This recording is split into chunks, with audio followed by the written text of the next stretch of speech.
po naman yung severance payment? Like what I said kanina, yung severance payment po at ang long service, ang formula ng computation yan, iisa lang po. Pero magkaiba ang determination in terms of kung paano na-terminate yung contract. Okay? Yung long service payment, normal termination po. Okay? Normal termination po yun. And then, yung ano naman, yung ating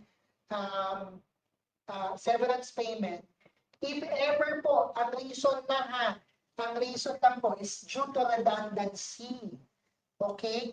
Para makakuha ka ng severance payment, due to redundancy lang po yun. Either, one, hindi na kailangan ni employer, let's say, ng migrant worker na tutulong sa family na. Two, si employer po, umalis ng Hong Kong or magpo-for good na outside Hong Kong. Three, tawag na ito, si employer po is mananatili na sa bahay, hindi na magtatrabaho. Siya na po mapapalakad ng kanilang household. Fourth is, let's say, nagkaroon ng financial problem. Di ba? Or five, namatay po si employer.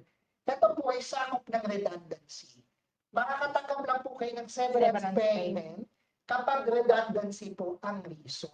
Sana po clear po ito ha. Now, ano po yung eligibility? No? Kailangan po at least 24 months kayo nagtatrabaho or nagtrabaho sa employer. One contract po. Two contracts, no? Ayan po, contract. Two contracts. Ang ating... Ay, hindi, sorry. Two contracts. No? Yeah. Mag-start sa second contract ninyo. Kasi ang one contract natin is 2 years, di ba? So that 24 months yun. So at least matapos ninyo yung isang contract at makapag-start kayo sa panibagong second contract.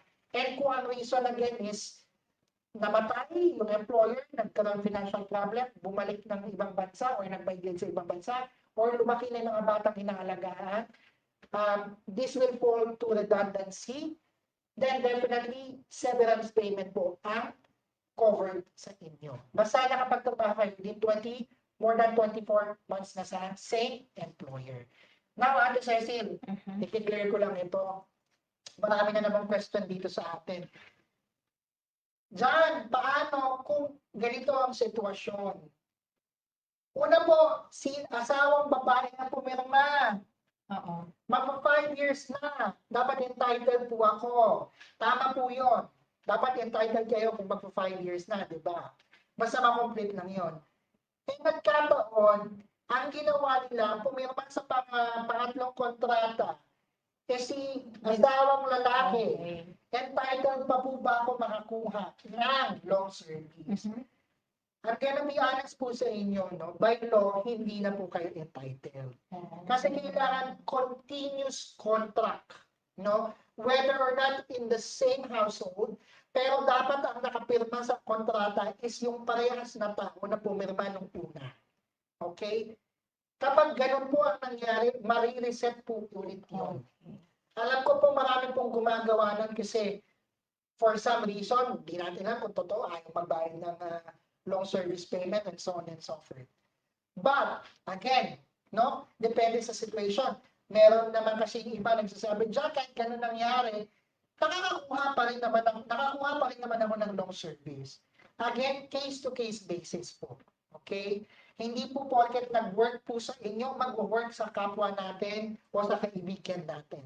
Depende po yan kung magandang relationship talaga natin sa employer. So again, ang lagi namin sinasabi, magkaroon tayo ng very good dialogue sa ating employer kasi open communication resolve all problems, di ba?